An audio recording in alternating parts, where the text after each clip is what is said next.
The overhead speakers crackled for the third time, each word delivered with strained professionalism. "Ladies and gentlemen, we're still waiting for one final passenger to board. We appreciate your continued patience." But there was no patience left. The energy inside the aircraft had shifted. Every seat held a simmering complaint. Laptops slammed shut. Eyes rolled with synchronized annoyance.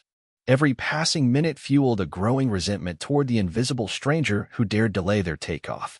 A mother worried aloud about missing her daughter's recital. A man in a press suit tapped his Rolex like it might move time faster. First class fumed in silence, the entitled kind that demands answers, not excuses. Tension clung to the cabin like humidity before a storm. Whispers turned into grumbles. Grumbles into outright indignation. Somewhere near the cockpit, a voice snapped, "Unbelievable. Who even holds up an entire flight like this?" Then he appeared. The gate agent supported him gently as he stepped onto the aircraft, an old man with thin shoulders, leaning heavily on a walker. An oxygen tank hissed quietly at his side with each careful breath. He moved slowly, each step a monumental effort, and the silence was instant, but not respectful. It was judgmental. People stared, lips pursed. A few scoffed. Someone muttered, "Of course." The man didn't speak. He didn't look up. He just focused on one fragile step at a time, oblivious to the storm his arrival had stirred. What none of them knew, what not a single soul on that flight realized, was that the man they were all so eager to dismiss had once crawled across a blood-soaked beach in Normandy, dragging a wounded brother in arms behind him. That his bare hands had once pulled men from fire and chaos while enemy shells rained down like thunder. 80 years ago, he delayed death for dozens of others. Today, he'd simply delayed a flight. And that perspective was about to hit the cabin like a bolt of lightning. Welcome to the Veteran Voices. Before we continue with this incredible story, tell us in the comments from which city in the world are you watching this video today. And if you believe stories of courage and sacrifice deserve to be remembered, please hit that subscribe button to support our channel. Your support helps us share these important stories with the world. Gate B, 12 at Boston Logan International Airport was buzzing with the typical chaos of a busy Saturday morning. Flight 1944 to Washington, D.C. was scheduled to depart at 10:15 a.m., but it was already 10:35 and passengers were growing increasingly restless. The gate area was packed with travelers who had places to be, people to see, and schedules to keep. Business travelers typed furiously on laptops, trying to reschedule meetings that would now run late. Families with young children struggled to keep their kids entertained while dealing with the uncertainty of the delay. The flight was full, completely booked with 180 passengers who had paid for a service they expected to receive on time. Among them was Jennifer Morrison, a pharmaceutical executive flying to an important merger meeting that could determine the future of her company. She had specifically chosen this early flight to ensure she would arrive with time to spare.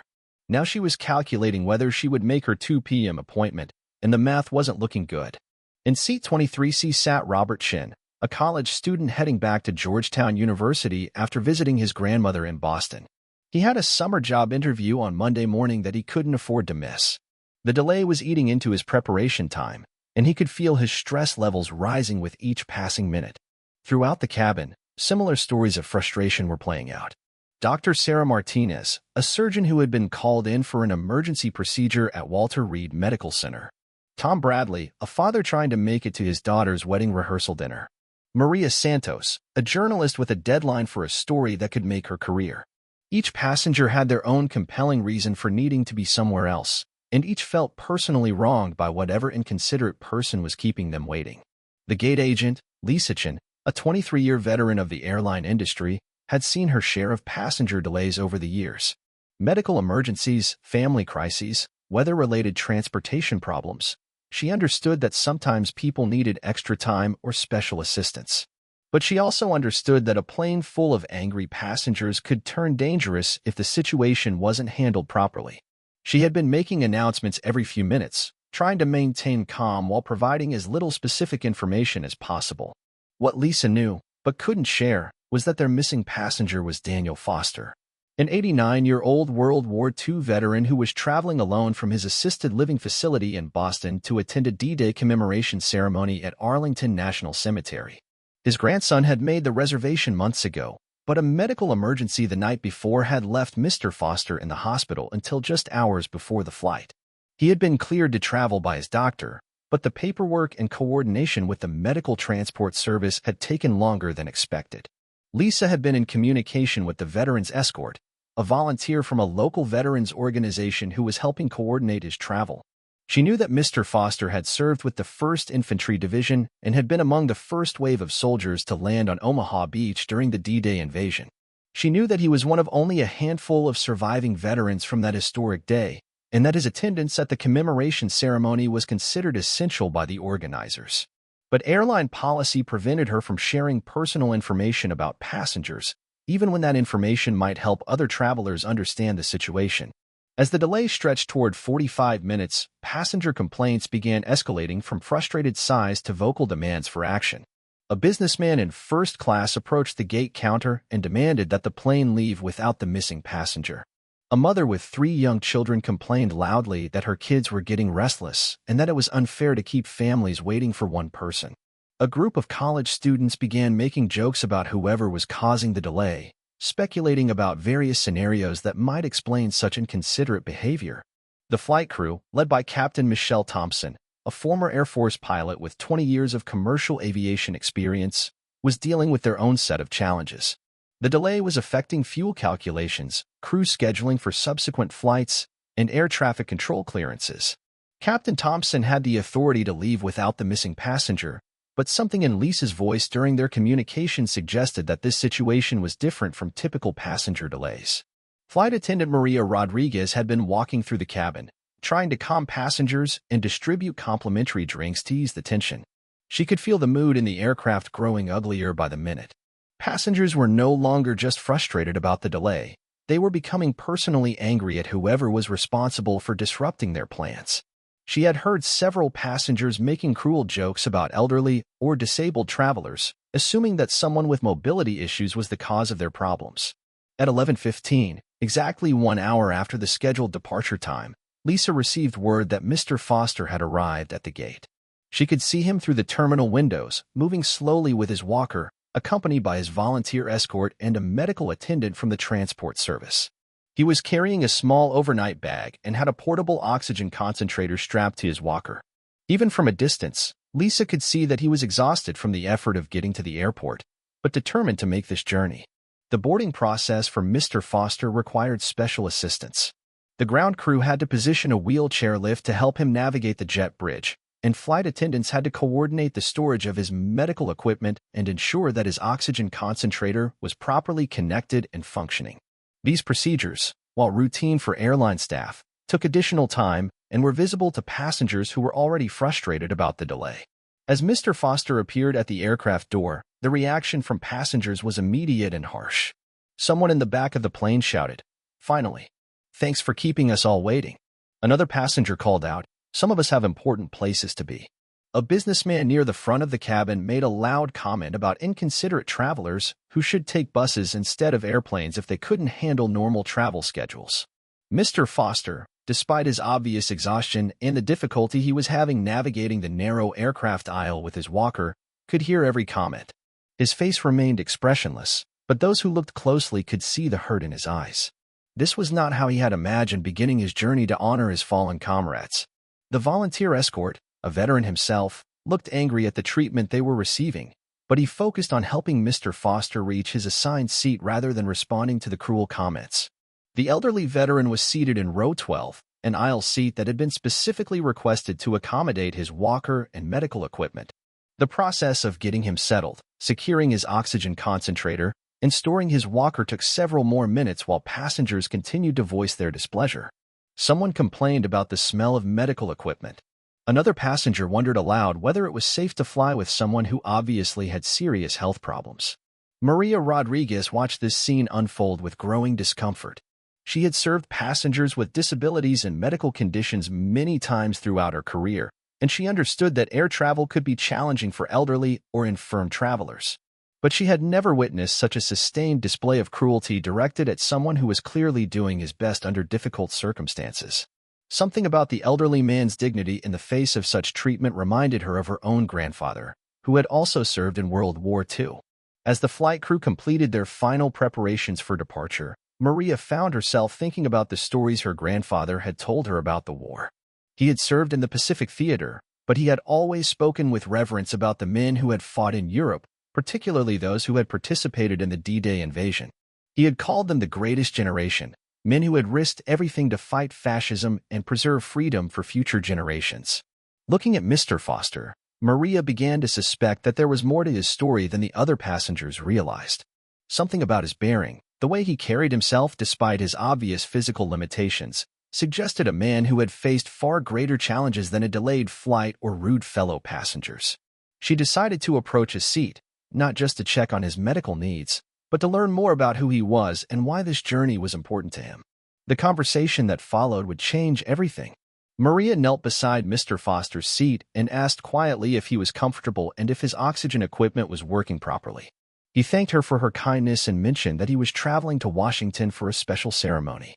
When she asked about the nature of the ceremony, he explained that it was a commemoration of the D-Day invasion and that he was one of the few surviving veterans from that operation.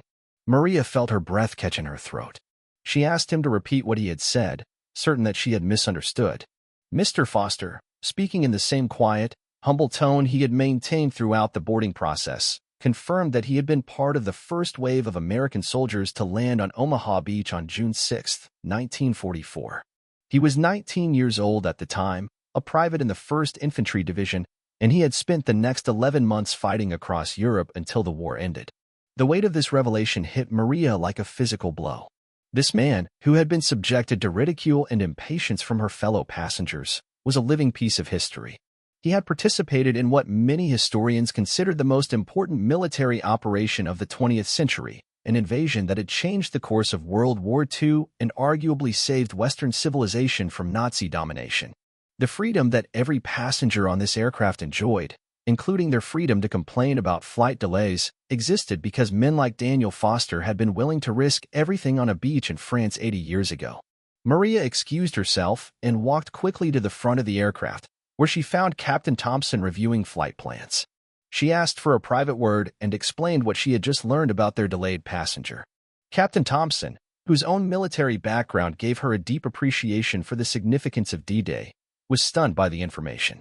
She asked Maria to verify the details, not because she doubted the story, but because she wanted to ensure that any public acknowledgement would be accurate and appropriate. Maria returned to Mr. Foster's seat and asked if he would mind sharing more details about his service. He was initially reluctant, explaining that he had never been comfortable talking about the war and that he didn't consider himself a hero. He had simply done what was asked of him, like millions of other young men at the time. But Maria persisted gently, explaining that she thought the other passengers might benefit from understanding who he was and why his journey was important. Gradually, Mr. Foster began to share fragments of his story.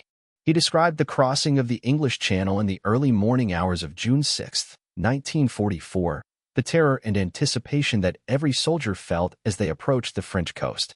He talked about the machine gun fire and artillery shells that greeted them as their landing craft approached Omaha Beach, and the chaos and carnage that followed as thousands of young Americans waded through the surf into the face of determined German resistance.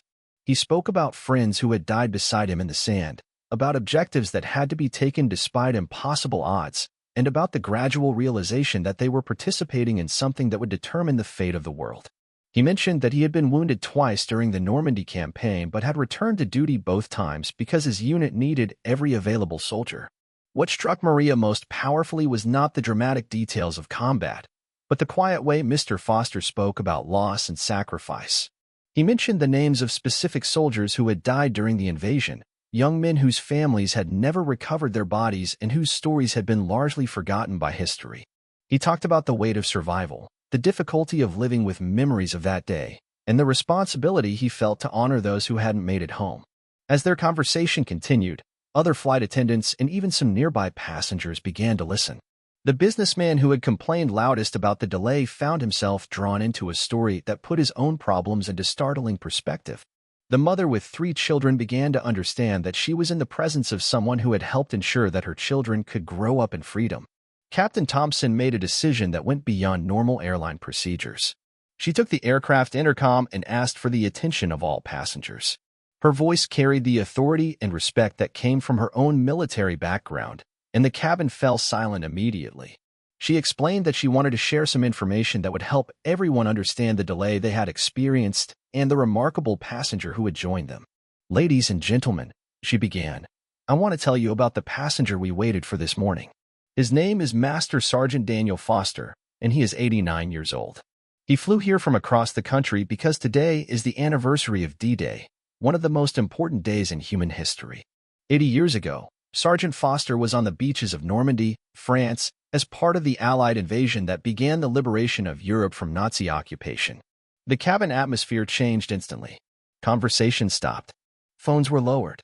Children sensed the seriousness in their parents' expressions and became quiet. Captain Thompson continued, her voice growing stronger as she spoke about the significance of what they were witnessing. Sergeant Foster was 19 years old when he waded through machine gun fire and artillery shells to establish a foothold on Omaha Beach. He and thousands of other young Americans risked everything that day to fight fascism and preserve the freedom that we all enjoy today. He's traveling to Washington to attend a ceremony honoring the men who didn't come home, the friends he lost during 11 months of combat across Europe. The transformation in the cabin was remarkable.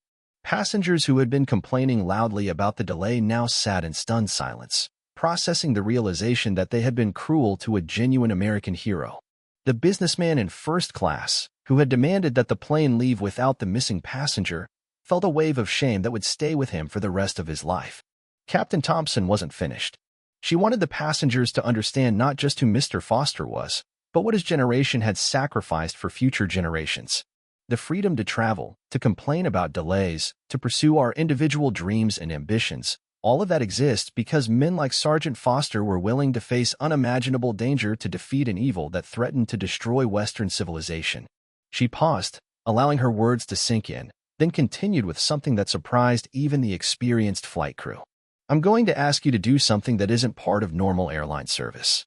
I'm going to ask you to stand and show Sergeant Foster the respect and gratitude that he has never asked for but absolutely deserves. What happened next would be remembered by everyone on Flight 1944 as one of the most moving experiences of their lives. One passenger stood, then another, then entire rows began rising until every person in the aircraft was on their feet. The applause began slowly, with just a few people clapping, but it grew into something thunderous and sustained. Mr. Foster, clearly overwhelmed by the sudden attention, tried to wave off the recognition. He had spent 80 years deflecting praise for his service, insisting that he had simply done his duty along with millions of other young men. But the passengers wouldn't be deterred. They applauded not just for him, but for everyone he represented, for a generation that had saved the world and then quietly returned home to build lives and families without asking for recognition or special treatment. The applause continued for several minutes, accompanied by tears and expressions of gratitude that came from deep places in people's hearts. The businessman who had complained about the delay was crying as hard as anyone, overwhelmed by shame for his earlier behavior and gratitude for the sacrifice that had made his own life possible. The mother with 3 children held them close and whispered about heroes and the importance of remembering what freedom cost. When the applause finally subsided, something fundamental had changed in the cabin. Passengers looked at each other differently, spoke more quietly and respectfully, and seemed to understand that they had been part of something significant. The delay that had seemed so important an hour earlier now appeared trivial in the context of what they had learned about sacrifice and service. For the remainder of the flight, passengers approached Mr. Foster's seat to shake his hand, to say thank you, and to share their own stories of military family members or their gratitude for his generation's service. The businessman from first class pressed his business card into Mr. Foster's hand and told him to call if he ever needed anything.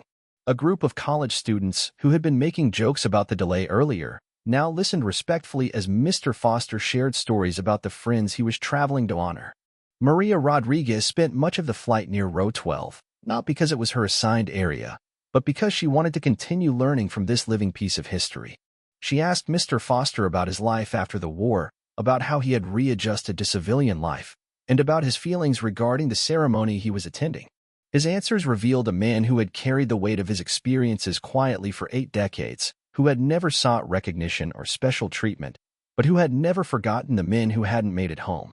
As Flight 1944 began its descent into Washington, Mr. Foster looked out the window at the familiar landmarks of the nation's capital and thought about the ceremony that awaited him. There would be speeches and formal recognitions, but more importantly, there would be a chance to honor the memory of friends who had died on a beach in France when they were all barely more than teenagers. The landing was smooth and routine, but the atmosphere in the cabin remained charged with emotion and respect. As passengers began to disembark, many stopped to shake Mr. Foster's hand one final time or to offer words of gratitude. The flight crew had arranged for him to deplane first, with special assistance to help him navigate the jet bridge with his walker and oxygen equipment. At the aircraft door, Captain Thompson was waiting for him. She had removed her cap and was standing at attention as he passed. She thanked him not just for his service, but for the reminder of what true sacrifice looked like and for the lesson in humility that his presence had provided for everyone on the flight. Mr. Foster gathered his small overnight bag and walked slowly up the aisle toward the exit, moving at the same careful pace that had frustrated passengers just hours earlier. But now his slow progress was met with patience and respect. Passengers stood aside respectfully, some placing their hands over their hearts as he passed. The story of Flight 1944 didn't end at the gate in Washington. Passengers carried the experience with them, sharing it with family and friends, posting about it on social media, and using it as an example of the hidden heroes who walk among us every day. The businessman from first class donated money to veterans organizations in Mr. Foster's name and made a commitment to never again judge people based on superficial observations. The college students who had initially joked about the delay used the experience to educate their friends about the significance of D-Day and the importance of honoring veterans. The mother with 3 children turned the experience into teachable moments about respect, sacrifice, and the cost of freedom. Maria Rodriguez requested Mr. Foster's contact information through proper channels and began a correspondence that would continue for the remainder of his life. She learned more about that day in Normandy, about the decades of quiet service that followed, and about the profound humility that had kept his heroism hidden for so long. Mr. Foster attended his ceremony at Arlington National Cemetery, where he was recognized as one of the last surviving veterans of the D-Day invasion. He spoke briefly about the friends he had come to honor, about the young men who had given everything for a cause larger than themselves, and about the importance of remembering their sacrifice. But perhaps the most significant outcome of that delayed flight was the reminder it provided about perspective, respect, and the hidden stories that surround us every day. Every elderly person struggling with mobility issues has a story. Every person whose needs require special accommodation has a history. Every individual who seems to be inconveniencing us might be carrying experiences that put our own problems into startling perspective. Sometimes heroes disguise themselves as inconveniences. Sometimes the most important lessons come from the most unexpected delays. And sometimes, when we're forced to slow down and really see the people around us, we discover that we're in the presence of greatness that we almost missed. This story was brought to you by the Veteran Voices. Before we leave you today, here's our question. Have you ever known someone who never asked for recognition but deserved more than anyone else? Maybe it was a veteran who served quietly, a teacher who changed lives without recognition, or a neighbor who helped others without expecting thanks. Tell us in the comments what they meant to you and how their quiet heroism shaped your understanding of true service. And if you think stories like this need to be heard, hit that subscribe button to support the channel. We'll see you in the next one.